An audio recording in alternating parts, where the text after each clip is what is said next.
할렐루야. 우리 크게 아멘 하겠습니다. 할렐루야. 날씨가 너무 덥습니다. 그죠? 네, 올라오면 보니까 강단에 지금요 화분들이 지금 완전히 쪼그라들었어요. 더워도 너무 더운 것 같습니다. 저희 집은 1년에 에어컨을 틀고 자는 날이 아마 하루가 될까 말까입니다.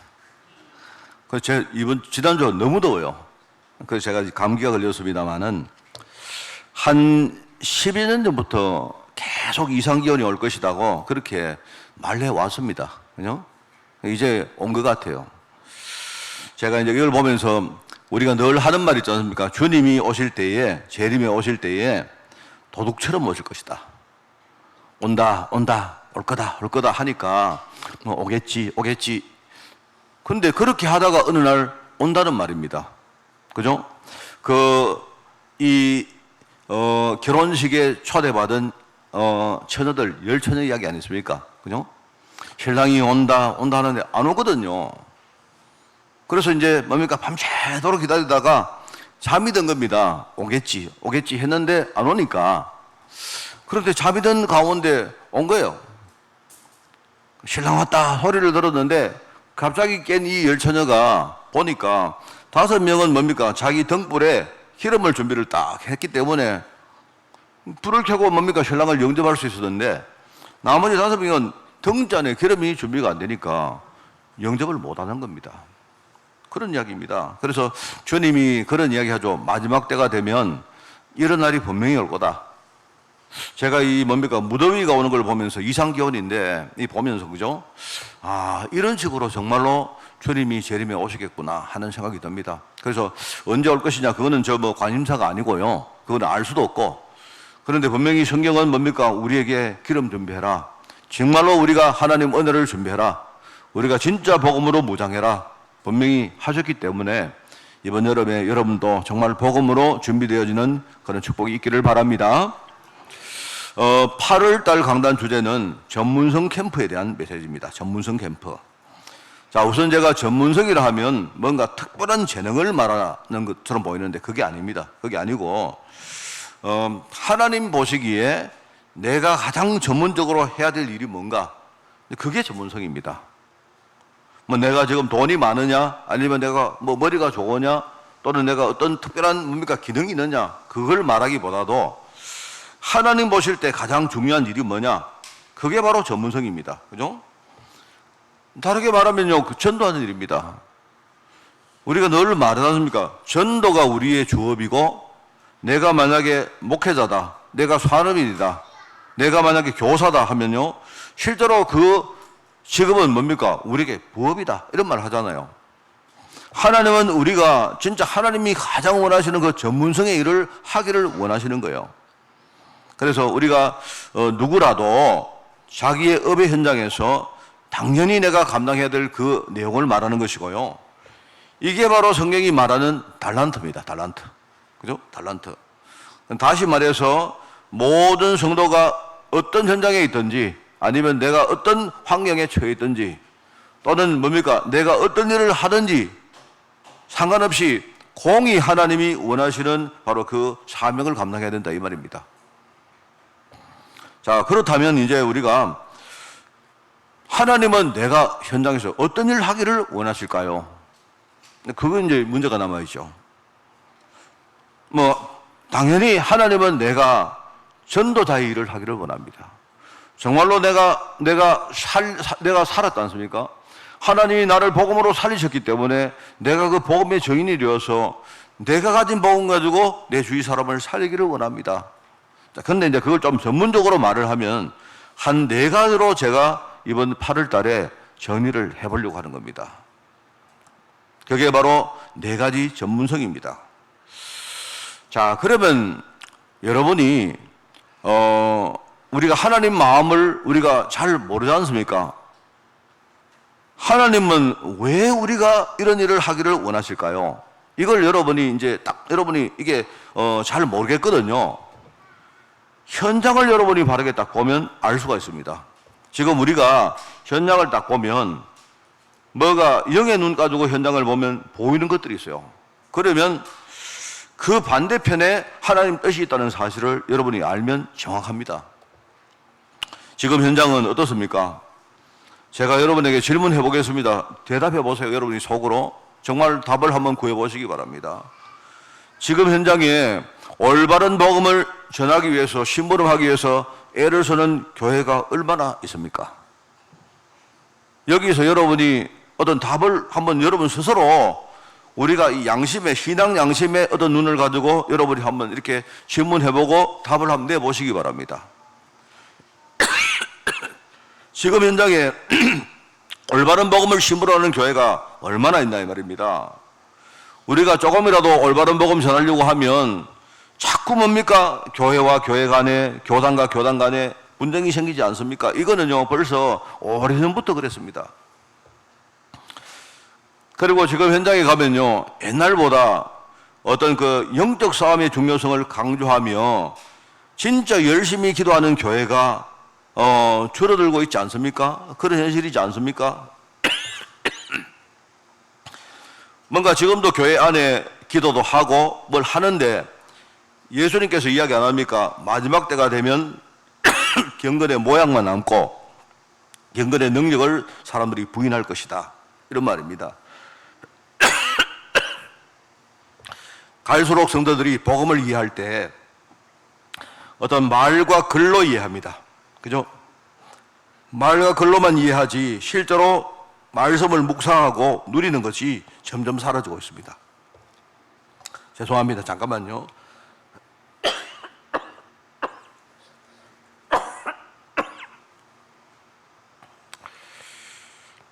그렇습니다. 지금 어쩌면 우리도 그런지 몰라요.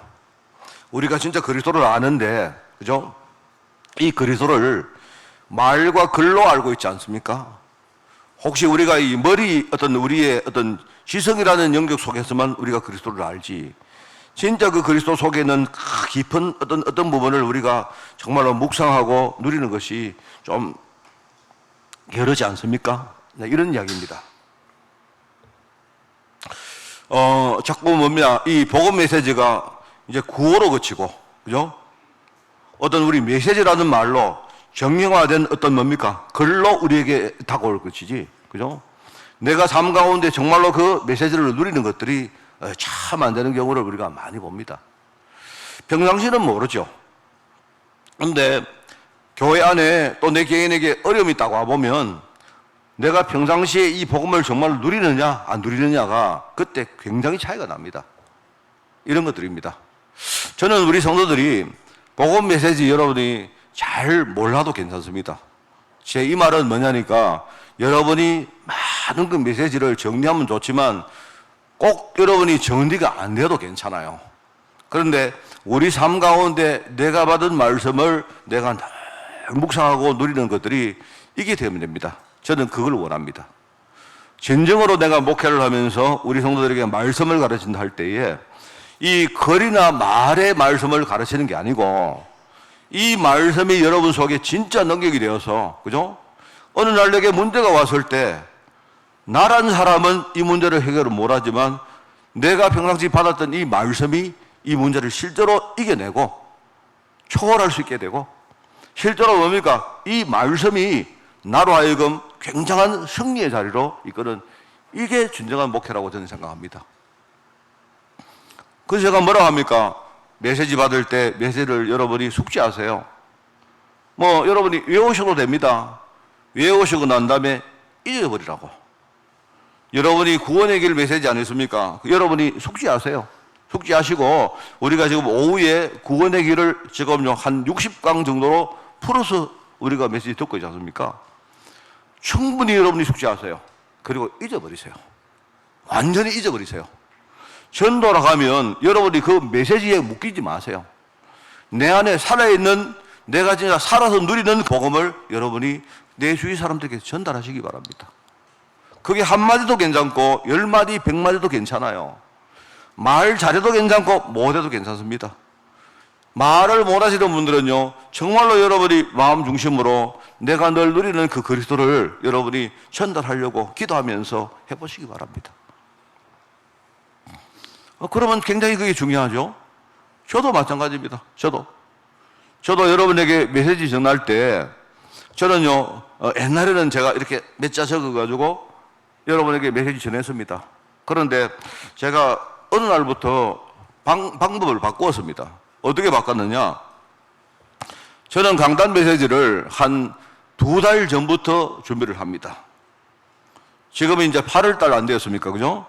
사실은 제가 9월달 메시지까지는 지금 준비가 다 되어 있습니다. 이미 원고를 이미 다 제가 써놨어요. 그리고는요, 원고를 쓰고, 자, 보지만 옛날에는 제가 이렇게 설교문을 안 썼습니다. 그런데 제가 한 몇 년 전부터 설교문을 꼼꼼히 씁니다. 그러면 설교문을 쓰고는 내가 여기에 구애받느냐? 그렇지 않습니다. 한번 제가 써보는 거예요. 그리고는 내가 숙지를 하고는 잊어버립니다. 여기에 대해 구애받지 않습니다. 정말 내가요, 설교를 준비하고는 계속 기도하면서 하다가 실제로 강단에 올라오면요, 내가 한 주간 내가 누렸던 말씀을 그냥 여러분에게 이어가 없이 전합니다. 내가 어떨 때는 이번 주 설교가 참 잘 되었다 느낄 때도 있고, 어떨 때는 이번 주 설교가 죽었다 느낄 때도 있습니다. 그거는 제가 설교 준비를 잘하고 못하고 문제가 아닙니다. 내가 이번 주간 전주간에 얼마나 내가 복음을 계속 묵상했느냐, 여기 따라서 나오는 거예요. 심지어 어떨 때는요, 이 메시지와 완전히 다른 이야기를 할 때도 있습니다. 상관없습니다. 그 시간에 하나님 주시는 말씀이기 때문에 그래요. 어떨 때는요, 제가 막 마음을 딱 둬가지고 오늘 우리 성도들에게 이 말을 해야지 했는데, 성도들은요, 그 말 전혀 은혜 못 갖고, 나는 의식도 안 하고 했던 말 하나 있는데, 그거 하나님 끝나고, 목사님, 이번 주에 은혜 진짜 받았습니다. 뭐 받았는데? 뭐라고 말을 해요. 그런데 나는 기억이 안 나요. 그 말을 했는지. 이럴 때가 있다는 거. 이럴 때가 진짜 많습니다. 그래서, 우리가 진짜 이런 부분들, 이게 지금 보시면요, 정말로 제대로 우리가 복음을 전하고 있느냐 할 때, 점점 사람들이 복음을 말로나 글로 이해합니다. 그죠? 그렇습니다. 그러다 보니까 실제로 이 복음을 내 삶 속에 내가 누리는 것과 내가 깊이 묵상하는 것들이 갈수록 뭡니까? 이게요, 옅어지고 좁아지고 이렇게 되고 있습니다. 그렇지 않습니까? 또 우리가 전도도 마찬가지입니다. 교회를 부흥시키려는 수단으로 전락된 지가 제가 볼 때는 오래되었습니다. 이제는 사람들이 영혼의 가치보다 영혼의 숫자를 더 중요하게 생각해요. 내가 몇 명 전도했느냐, 그게 중요하지, 한 사람 영혼이 얼마나 가치가 있는지, 그걸 사람들이요, 점점 뭡니까? 힘해지고 있다, 이 말입니다. 유대인들이 그런 말 한답니다. 제가 어떤 영화를 보고 알았는데, 한 사람을 살리면 세상 모든 사람 살린 거와 똑같다, 이런 말이 있대요. 여러분도 아마 어떤 영화인지 아마 이해하시는 분이 계실 겁니다. 반대로 뭐냐니까, 우리가 한 사람을 죽인다면요, 어쩌면 세상 모든 사람을 죽인 거와 똑같아요. 하나님의 계획은 뭐냐? 그 영혼 한 사람의 가치에 있는 거지, 그 영혼, 우리가 살린 영혼의 숫자를 말하는 게 아닙니다. 그런데 어느 날부터 우리가 전도를 할 때 영혼 하나의 가치보다 영혼의, 오늘 내가 접수한 영혼이 몇 개냐, 이런 식입니다. 그래서 저는 옛날부터 그걸 굉장히 반대했던 사람입니다. 예컨대 우리가 훈련을 갈 때, 그죠? 그럼 팀사역을 갈 때 뭡니까? 다락방 5군데 하는 사람, 그거는 아니다. 그거는 저는 아니라고 생각합니다. 그거는 물론 어떤 취지로 그 훈련을 하는가 이해는 하는데, 자칫 그 훈련이 우리 머릿속에 내가 하는 다락방이 숫자로 인식되어 버린다면요, 저는 큰 걸 잃는다고 생각해요. 만약에 내가 평생 살면서 한 명의 사람을 내가 제대로 구원하고 그 사람을 제대로 키울 수 있다면요, 나는 이 땅에 최고의 일을 감당한 사람이 되는 거예요. 여러분, 이거 아셔야 돼요. 전도는 하나님 하시는 거 아닙니까? 그죠? 우리의 실적이 아니잖아요. 여러분이 5명 전도하면 여러분은요, 근데 면류관을 받고, 2명 하면요, 뭡니까? 여러분이 뭡니까? 빵 모자를 쓰고, 여러분이 아무도 전도 못하면요, 여러분이 무슨 여러분이 종이로 만든 모자를 씁니까? 그것도 아니잖아요. 이런 시대가 왔습니다, 지금. 이제는 환자가 교회에 와서 오히려 병 들고 나가는 사람들이 많습니다. 어떨 때 제가 봐도 저 사람은 교회를 안 오는 게 참 좋았겠다. 교회에 와서 말입니다. 사람들이 더 무거운 짐을 지고 더 뭡니까? 인간관계에 많은 뭡니까? 문제를 일으키고 이런 경우가 정말 많아요. 자, 그러다 보니까 현장의 문화가 지금 흑암 권세가 장악한 지 오래됐습니다. 소위 불신앙이라는 그 문화가 지금요 세상 문화를 딱 잡고 있는데 우리 늘 말합니까? 창세기 3장부터 6장, 11장에 오면서 점점 그 흐름이 계속되는데 지금까지 계속되고 있는 거예요. 이제는 뭡니까? 교회 안에도 이미 세상의 그 인본주의 문화가 파고 들어왔습니다. 많은 목사님들이 교회를 운영하는데, 그죠? 교회를 어떻게 운영할까? 세상의 인본주의 문화 가지고 교회를 운영하는 것을 잘한다. 이렇게 말해요. 그렇지 않습니까? 그러다 보니까 어떤 사람, 어떤 교회도 문화를 복음으로 우리가 뭔가를 회복한다. 이런 데는요, 거의 신경을 못 쓰고 있습니다. 자, 여러분, 이 내용들이 우리 눈에 진짜 보인다면, 그러면 아까 말했지만 그 반대편에 하나님의 뜻이 있음을 알면 그게 정확합니다. 그래서 이런 의미에서 제가요, 하나님이 원하는 전도가 첫째, 영적 대사다. 중요한 정말 심부름을 감당하는 영적 대사다 이 말입니다. 그리고 뭡니까? 이 시대에 진짜 영적 사업이 얼마나 중요한지 영적 군사다. 그죠? 그리고 뭡니까? 우리가 정말로 사람을 정말로 치유하는 영적 의사다. 지금 무너진 문화를 지금요 회복시키는 다시 찾는 영적 건축가다. 이렇게 제가 전도의 관점을 4가지로 우리 8월 달에 설교를 하려고 합니다. 오늘 첫 번째로 이제 영적 대사. 여기에 등장하는 모델이 바로 두기고라는 그런 제자의 이야기입니다. 오늘 말씀 첫 번째입니다. 영적 대사는 현장에 복음을 소통시키는 사람이 바로 영적인 대사다. 이런 말입니다.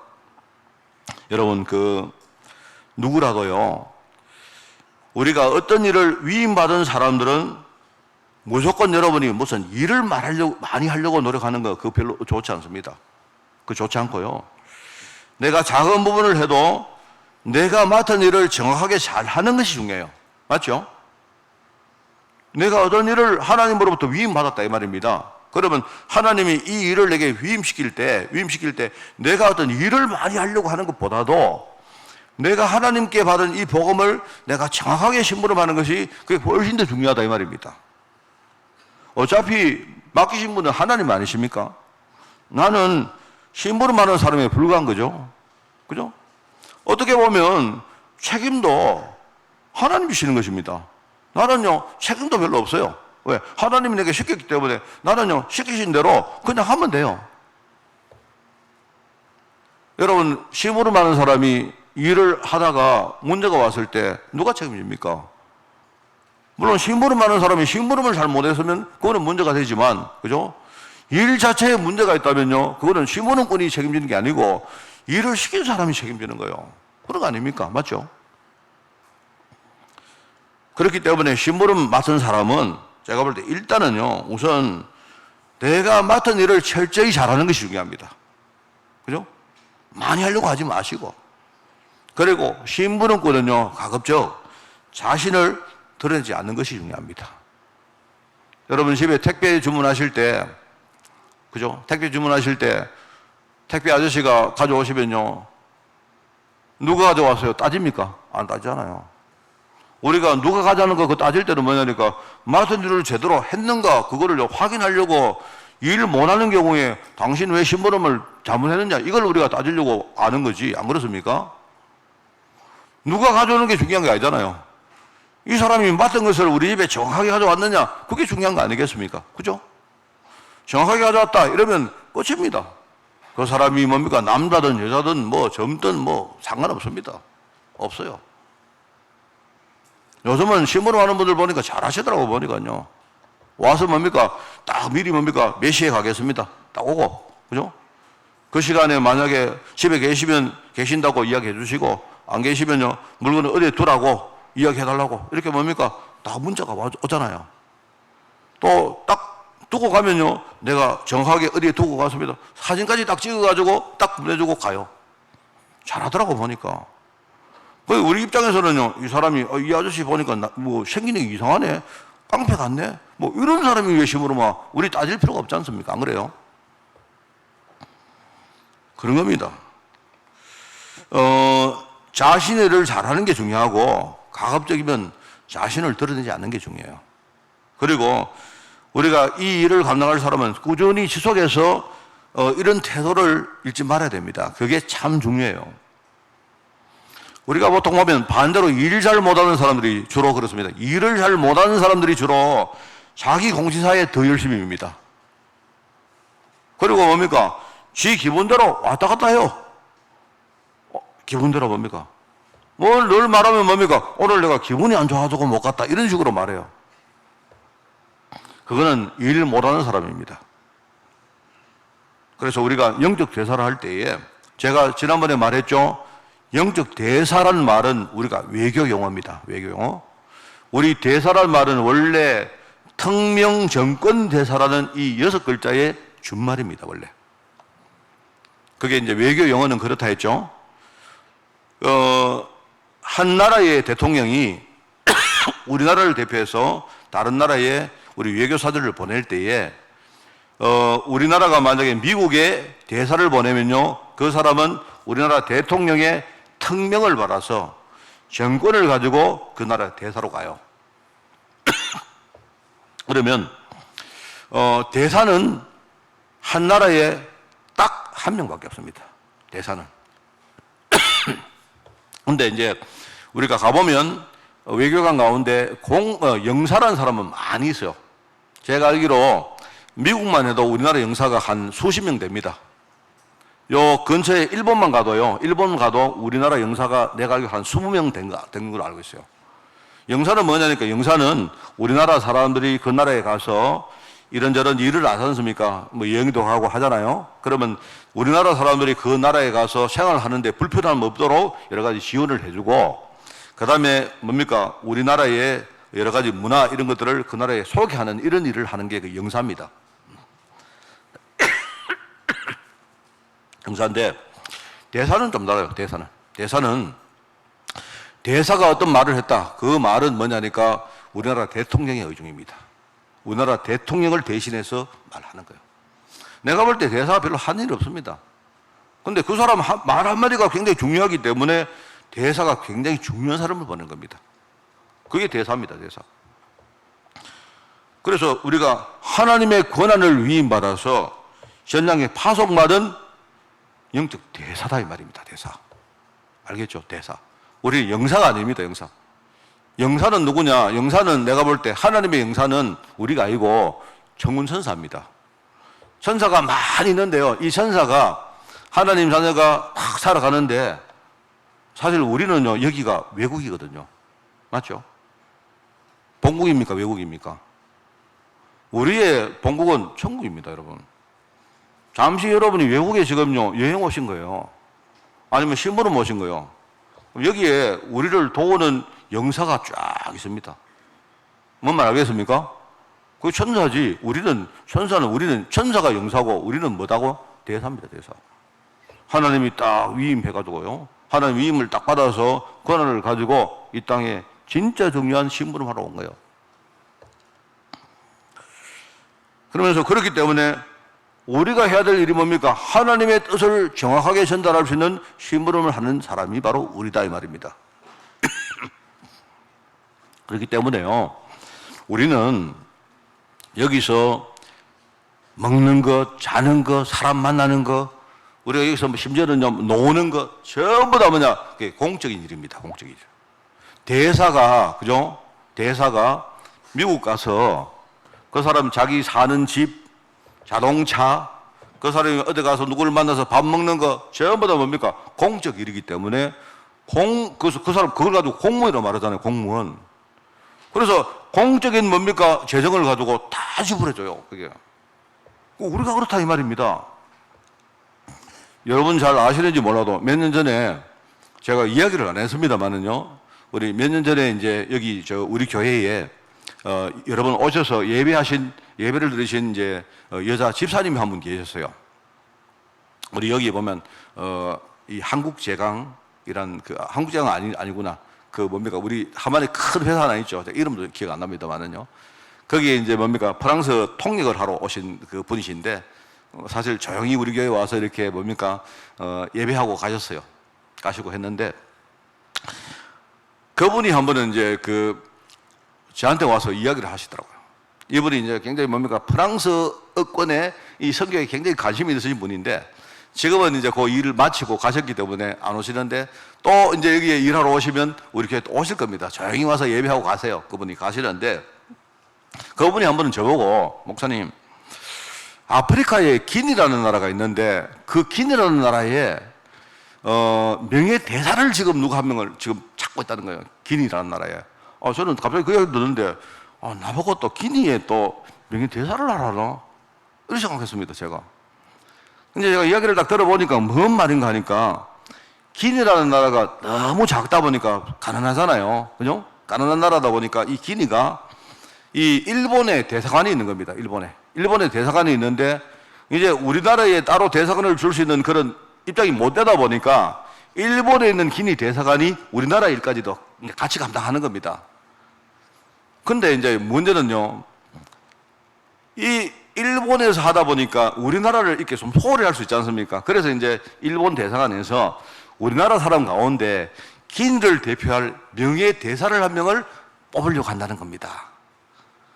그래서 제가 그 말 듣자마자 내 수락할까 말까 생각했는데, 알고 보니까 뭐라고 말하느냐, 목사님 그게 아니고 기니 대사의 그 대사관에 명예 대사를 하려고 하면 돈을 좀 내놔야 됩니다. 돈을요. 왜냐니까 아프리카에 이런 나라는 돈이 없기 때문에요. 일본에 있는 대사관도 네가 가서 알아서 돈 조달해가지고 운영해라 이렇게 한대요. 얼마나 웃깁니까? 그래서 제보고 하는 말이, 우리 목사님 주위에 아니면 목사님 교회에 좀 재력가 한 분 계셔가지고 기니의 명예대사 직함을 드리고 심지어 국적까지 드릴 수 있으니까 누가 한번 추천해 주십시오. 내보고. 아니면 우리 다락방 전체 추천하든지 뭐. 근데 사람이들 누가 해주세요. 그래서 제가 이제 생각을 해봤습니다. 우리 교회에 일단 누가 계실까? 솔직히 제가 좀 솔직히 말하면 그때 우리 이종호 장로님을 한번 추천해 보실까? 이종호 장로님이 아프리카 기니의 명예대사가 된다? 제가 물어봤습니다. 그럼 돈 얼마 내놓으면 되는가? 1년에 한 1억 정도 내면 된다. 그래? 우리 교회는 일단 내가 뭘 없는 것 같다. 네, 그렇습니다. 그리고 만약에 돈 영 없으시면 좀 줄일 수도 있다. 이런 이야기 하더라고요. 내가 한번 알아볼게. 했습니다. 그랬는데 그러다가 이제 한 몇 달 딱 지나고 나서 내가 한번 물었습니다. 어떻게 돼가느냐 물으니까, 목사님, 좀 당분간 좀 보류하십시오. 왜 이러니까요. 하시는 말이, 그분이 기니가 얼마나 부패를 했는지, 이게요. 만약에 기니 대사관에 1년에 만약 한 5천만 원 내놓고 대사가 되면 그걸 연고로 막 계속 본국에서 빨대를 꼽아가지고 쪽쪽 빨아먹을 거다. 이런 이야기 하는 거예요. 그러니까 아직은 그렇게 하지 마세요. 아프리카가 대부분 다 그렇대요. 이제 그러다 보니까 이제 얼마 안 그러고 지났는데 몇 년 전에요. 재작년입니까? 기니에 쿠데타가 났잖아요. 군부가 대통령을 이렇게 몰아내고 자기들이 정권을 잡았어요. 그걸 내가 봤습니다. 야, 참 이렇구나. 제가 그때 잘했으면 우리 교회에, 그죠? 일개 우리 교회 대사를 한번 배출할 수 있었는데 제가 아깝다 하는 생각이 있습니다. 그게 갑자기 생각이 납니다. 어떻게 봐도 이제 우리가요, 이 공적인 책임을 가진 신분일 뿐이고 그 나라를 대표하는 사람이고 정말로 영적인 공무원이다. 내가 볼 때 여러분, 공무원 중에 공무원이 누굽니까? 진짜 복음 전하는 사람이 우리가요 최고 공무원입니다. 우리가 전하는 복음은요, 이거 내가 사익 때문에 전하는 게 아니지 않습니까? 내가 전하는 이 복음 때문에 전 세계를 다 살리는 게 그게 복음 아닙니까? 그죠? 우리가 동의가 있는 거 아니잖아요. 내가 자랑하기 위해서 하는 것도 아니지 않습니까? 아니잖아요. 우리는 진짜 공무원입니다, 공무원. 월급 하나도 안 받는 공무원. 그게 우리가 영적 대단한 얘기입니다. 오늘 이제 두 번째로 여기에 우리가 선택한 일종의 신앙 모델이 있는데요. 그게 이제 우리 오늘 본문에 나오는 두기고라는 사람입니다. 저는요, 이 두기고를 굉장히 좋아합니다. 성경에 보면 이 두기고라는 사람이 이렇게 나오는 기록이 한 5군데가 나오는데 5군데에 그냥 조금씩 기록이 나오는데 이 5군데 기록을 가지고 이제 우리가 유추를 하는 거죠. 추적을 하는 겁니다. 아, 이런 사람이구나. 근데 제가 사실은 그 성경에 되게 좋아하는 인물이 두 사람이 있는데 제가 소개해 드리겠습니다. 한 명은 두기고고 한 명은 아리스타고라는 사람이에요. 제가 나중에 이제 기회가 되면 아리스타고에 대해서도 한번 말할 그 기회가 올지 모르겠습니다만은요. 이 두 사람의 특징이 뭐냐니까요. 누군지 잘 몰라요. 성경에 이 사람 기록이 별로 없어요. 두 사람 다. 그런데요. 얼마나 두 사람이 충성스러운지 이 아리스타고하고 두기고는요. 처음부터 이 뭡니까? 복음 딱 깨닫고 바울하고 딱 이렇게 결착을 했는데요. 나중에 바울이 로마 감옥 갈 때까지 함께 합니다. 정말로 충성스러운 사람들이요. 별로 두드리지도 않고 자기 이름도 드러내지 않고 이렇게 하는데요. 내가 볼 때 굉장히 중요한 일을 감당했던 사람이 이 두기고입니다. 두기고. 이번 여름에 제가 우리가 이제 뭐 WRC나 이런 걸 우리가 좀 경험을 하면서 우리가 여러분이 우리가 이 집회를 가면 안 그렇습니까? 구호가 요란하고 행사도 떠들썩하고 이런데 저는 개인적으로 생각이 그렇습니다. 필요한지만 우리가 이런 요란한 구호, 떠들썩한 행사 속에 우리가 뭔가 잘하는 후대들, 여러분 제자를 잘해야 됩니다. 여러분이 그거 필요한데 조용히 이 신앙이 내 내면 속에 뿌리내는 제자가 굉장히 중요합니다. 제가 이번에 대구에 가서도 어떤 교회 이야기를 들었는데요. 교회 위기가 왔는데 사람들이 어떻게 대처하는가 하니까요. 교회 위기가 왔는데 바로 사람들이 뭡니까? 네가 잘했니? 내가 잘했니? 막 싸우기 시작한 거예요. 근데 제가 어떤 그 중직자 한 분 이야기를 들었는데 제가 역시 그렇구나. 그럴 줄 알았다. 이분은요, 정말로 내가 볼 때 기도하고 뭐 교회에 뭐 여러 가지 어려움이 올 때 정말로 자기가 뭡니까? 이 사람은 이름도 그렇게 막 내지도 않아요. 그런데 조용히 교회에 자기가 헌신하는 일을 저는 하는 것을요 쭉 봐왔습니다. 제가 정말 물론 그분 속에는 여러 가지 많은 것들을 내가 다 알 수 있는 건 아닌데, 근데 지금 어떤 그 교회에 문제가 갔다 왔는데 어떻게 해가지고 지금 했다는 이야기를 쭉 듣는데 이제 그분이 딱 어떤 그 교회 위기 앞에서 이런 행동을 했다 하는 이야기를 듣고 내가 맞다. 근데 내가 볼 때 내가 쭉 봐왔던 그분 역시 그랬구나 라는 생각이 듭니다. 제가 볼 때 여러분이 그죠? 정말로 조용히 내 안에 신앙이 딱 뿌리 내리면 여러분이 두기고 같이 이렇게 조용하면서도 흔들리지 않는 그런 제자가 될 수가 있습니다. 저는 우리 후대 제자들 여러분이 어디 가서 여러분이 어떤 일을 당해도요 여러분이 그런 길을 가라고 꼭 말하고 싶어요. 우리 두기고를 보면 그렇습니다. 여기 두기고를 보면 신앙 행적이 나오는데 잠깐 제가 소개를 해드리겠습니다. 사도행전 20장에 보면 이제 바울이 사도행전 19장에 에베소 사역을 끝내고 안디옥교로 이제 돌아가는데 그런데 그때에 이방인들이 구제헌금을 모아가지고 예루살렘 교회에 전달하라고 그 교회를 그러니까 헌금을 준 겁니다. 그때에 그 헌금을 전달할 일종의 뭡니까? 헌금 위원 중에 한 사람이 바로 두기고입니다. 이 두기고가 이제 바울과 함께 돌아가는데 근데 도중에 유대인들이 바울을 해치려고 한다는 그 소문을 들은 거예요. 이 소문을 듣고 이제 먼저 바울은 뭡니까? 저 마게도냐 쪽으로 돌아가기로 결정을 하는데 두기고와 많은 사람들이 이제 먼저 드로아에 가서 거기에 대기를 하고 있다가 바울을 영접할 준비를 합니다. 그런 사람입니다. 나중에 바울 팀과 합류를 해서 그 다음부터 뭡니까? 이 사람은 예루살렘 같이 가고 계속 뭡니까? 그때부터 바울을 떠나지 않고 끝까지 뭡니까? 바울을 섬긴 사람이 바로 그게 두기고입니다. 아까 말했던 데살로니가 사람 아리스타고와 똑같은 그 행적을 밟아가요. 그런데 오늘 이제 뭡니까? 이 골로새서를 보면 이 골로새서는 뭡니까? 바울이 로마 감옥에서 쓴 편지거든요. 이때보다 한참 뒤에 얘기입니다. 그러니까 뭐냐니까 이때까지 이 두기고가 바울과 함께 로마 감옥에 있으면서 옆에서 수종 들고 있었다는 말이죠. 그런데 바울이 나중에 뭡니까? 로마 감옥에 있을 때에 어떤 사람이 바울에게 편지를 가져온 겁니다. 그 편지가 뭔가니까요, 골로새에서 온 편지인데 그 편지를 가져온 사람이 바로 누구죠? 에바브라는 사람이에요. 편지를 읽어보니까 골로새 교회가 지금 여러 가지 문제가 있다는 이야기가 그 안에 들어있단 말입니다. 그걸 듣고는 이 바울이 골로새 교회에 편지를 씁니다. 그게 우리가 알고 있는 골로새서요. 그래서 이제 이 에바브라를 뭡니까? 영접을 하고, 이 에바브라는 뭐죠? 바울 옆에서 그때부터 수종을 들고 대신에 바울이 평상시 자기가 가장 뭡니까? 신뢰하고 소통했던 사람인 두기고를 이 편지에게 맡겨서 보냅니다. 그게 우리가 알고 있는 이 골로새서요. 그때 이제 편지가 몇 통 간다 합니까? 그때 편지가 3통의 편지가 가요. 3통의 편지. 골로새 교회에 편지를 보내면서 뭡니까? 그 골로새 교회에 있는 중요한 제자가 한 명이 있는데 빌레몬이라는 사람이 있는데요. 그 빌레몬에게 이 바울이 개인 서신을 하나 씁니다. 그게 바로 빌레몬서입니다. 이를 같이 주고 또 가는 길에 뭡니까? 에베소 들리거든.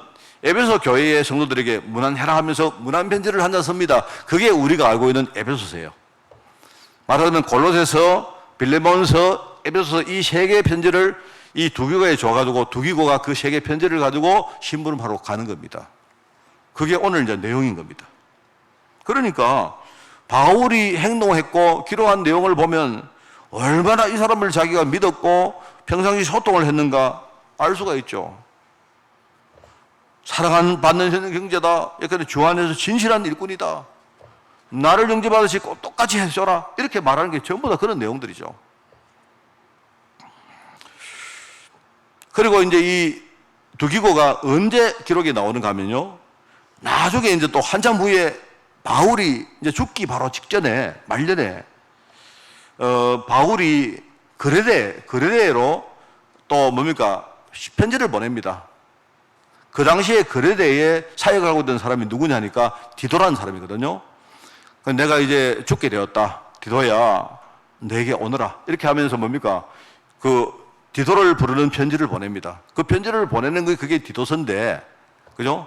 그때에 이 디도서를 누가 가지고 가느냐? 바로 두기고가 가져갑니다. 그때 가서 디도는 바울에게 오고 그 뒤에 남아서 뭡니까? 그 그레데 교회를 섬기는 사람이 그게 두기고였어요. 제가 이야기를 잘못했습니다. 그게 아니고요. 그 편지를 보낸 사람이 그게 뭡니까? 두기고였고, 또 나중에 뭡니까? 이 디모데에게 개인적으로 보내는 편지가 하나 있습니다. 그죠? 그게 우리가 디모데 후서거든요. 여러분 그거 보시면 그 디모데 후서는 바울이 진짜 죽기 바로 직전에 쓴 겁니다. 그때에 디모데를 부릅니다. 디모데는 그때 에베소에 뭡니까? 사역자로 사역을 하고 있었거든요. 이 편지도 누구한테 보내느냐? 바로 이 두기고에게 보냅니다. 가서 이제 뭡니까? 디모데가 바울에게 오고 그 자리에 대신해서 사역을 했던 사람이 그게 두기고였어요. 얼마나 이 사람을 신뢰했던지 그랬단 말입니다. 그게 오늘 두기고에 대한 신앙 행적입니다. 바울이 여러분 수많은 제자를 옆에 두고 있었지만 그 제자들 가운데 자기의 정권을 위임해서 보낸 대사 같은 제자가 바로 두기고였고요. 이 대사인 뭡니까? 이 두기고는 대사 역할을요 정말로 제대로 신부름꾼으로 제대로 감당을 했던 사람이었고, 나중에 뭡니까? 이 사람이 평생 바울이 죽고 난 다음에도 뭡니까? 이 사람이 에베소에서 뭡니까? 정말로 사역을 제대로 했던 사람이 바로 두기고였다 이 말입니다. 참 이게 중요합니다, 여러분. 저는 우리 교회에 우리 후대들, 특별히 우리 후대들 생각할 때 저는요, 여기 우리 후대들 정말로 많이 앉아 있습니까? 나는 우리 애들이 평생 살면서 오늘 설교를 나는 기억하면 좋겠어요. 하나님께서 우리 아이들 정말로 두기고처럼 조용히 자기 이름을 드러내지 않는데 정말로 중요한 일을 감당하는 우리 아이들, 그죠? 나중에 우리가 다 죽고 난 다음에도 우리 아이들이 이 언약의 바톤을 이어받아가지고 자기 현장에서 진짜 복음 전하고 정말 그렇게 사는 아이들이 진짜 되기를 원합니다. 그걸 우리가 지금부터 기도해야 되지 않겠습니까? 그죠? 그게 오늘 우리가 알고 있는 두기고입니다. 두기고. 저는 두기고를 굉장히 좋아합니다. 두기고 같은 사람이 참 되고 싶기도 한데 정말 어릴 때부터 제가 복음의 훈련을 잘 못 받았는지라 좀 참 그 안 되는 것도 많습니다. 우리는 그렇지만 우리 후대는 정말로 이 축복을 나는 진짜 받기를 원합니다. 여러분들 집에 가시거든 우리 애들 훈련시킬 때 야들아 가서 막 앞에서 막 멋지게 해라 이런 거 하지 마시고 뒤에서 조용히 정말로 하나님 일을 감당해라. 교회에 어려움이 올 때 막 나서가지고 막 해결한다고 싸우고 그러지 말고 정말로 뒤에서 기도하는 종이 되라. 이 시대가 정말 그런 시대다. 현장에 가면 지금 우리가 치유할 사람 얼마나 많습니까? 안 그래요? 여러분들이 우리가 복음 전할 때 우리 교회는 지금요 시스템이 어떻고 저떻고 우리는 지금 뭐 전도를 많이 해가지고 교회가 부흥됐고 이런 것보다도 우리 교회는 정말로 뭡니까? 우리 교회가 all in one 아닙니까? all in one 앞에 붙이잖아요. 우리가 하만 땅에 빛을 발하는 교회인데 우리는 뭡니까? 하만 전체를 살리되 우리가 한 명의 가치에 우리가 거기에 방점을 두고 우리가 진짜 복음 전하는 교회, 우리 이런 교회를 만들자 하는 그런 취지 아닙니까? 그게 바로 오늘 우리가 들었던 두기고 같은 그런 제자가 그런 일을 감당했다 이 말입니다. 자, 오늘 말씀을 정리하겠습니다. 우리 두기고를 보면서 전도자에게 세 가지가 반드시 필요합니다. 전도자는요 일단은 하나님이 위로부터 주시는 은혜를 받아야 됩니다. 은혜는 위에서 밑으로 일방적으로 주신 게 그게 은혜입니다. 그죠? 이거는 하나님의 선물이다. 에베소 2장 8절 보니까 너희는 그 은혜에 의해서 믿음으로 말미암아 구원을 받았으니 이것은 너희에게서 난 것이 아니요 하나님의 선물이다. 하나님이 위에서 일방적으로 주시는 은혜를 받으셔야 돼요. 전도자는 그렇습니다. 자, 은혜 받은 전도자는요 일방적으로 조건 없이 우리가 하나님께 우리가 충성하는 겁니다. 충성은 뭐죠? 밑에서 하나님께 일방적으로 드리는 겁니다. 하나님 내가 이런 조건을 달고 말입니다. 하나님 이렇게 해주시면 내가 충성하겠습니다. 이런 거 없습니다. 하나님이 나를 은혜 가운데 부리셨으니 하나님 나는 조건 없이 내가 평생 내가 심지어 축복을 못 받아도 나는 충성하겠습니다. 이게 충성입니다. 우리가 하나님께 드리는 충성, 그죠? 맡은 자에게 구할 것은 뭐라고요? 충성이. 충성 하나밖에 없습니다. 하나님. 우리 하나님은 내가 충성한다고 나를 이용하시는 분은 아니거든요. 우리가 하나님께로 은혜 받아야 되고 나는 하나님께 충성을 드리며 평상시 뭐합니까? 항상 뭡니까? 하나님과 서로 같이 우리가 소통하는 거예요. 이 세 가지가 필요합니다. 성령은 모든 것 곧 하나님의 깊은 것이라도 통달하느니라. 여러분 성령을 통하면 그죠? 하나님도 우리가 알 수 있고 성령을 통하면 우리가 사람도 깊은 것까지 알 수가 있습니다. 그래서 우리가 성령 충만 받는 게 뭐냐니까 성령을 통해서 우리가 하나님과 늘 소통하는 것이다. 바로 성령이 하시는 일이 뭡니까? 말씀 깨닫게 하시고 말씀 은혜 받게 하시고 말씀으로 우리 이끌어 주시고 하는 게 그게 성령 하시는 일이에요. 그래서 오늘 말씀을 우리가 맺겠습니다. 전도자에게 이 세 가지가 필요하다. 그래서 전도자가 가진 내용으로 말하면 전도자는 여러분 공무원입니다. 공무원. 여러분이 공무원입니다. 공무원 알겠죠? 그리고 내가 하는 일로 보면 나는 심부름꾼이다. 그죠? 그리고 눈에 보이는 나의 직분은 나는 대사다. 이 말입니다. 그리고 전도자 일을 하기 위해서는 반드시 세 가지를 구비해야 된다. 뭡니까? 위에서 내리는 은혜를 내가 받아야 된다. 나는 하나님께 일방적으로 조건 없이 나는 하나님께 충성을 한다. 평상시에 나는 하나님과 늘 뭡니까? 전도자로 대화하고 소통하고 하나님이 그거 원하시는 거 아닙니까? 이번 주간도 이런 전도자의 삶을 사는 그런 한 주간 되시기를 예수님 이름으로 축원을 드립니다. 하나님 감사드립니다. 두기고 같이 영적 대사의 삶을 살 수 있도록 주님이 축복하시되 늘 하나님 은혜 가운데 거하며 또 하나님께 충성을 드리며 하나님과 소통하는 삶을 살 수 있도록 이번 주간도 주님이 축복하여 주옵소서. 감사드리며 예수님의 이름으로 기도드리옵나이다. 아멘.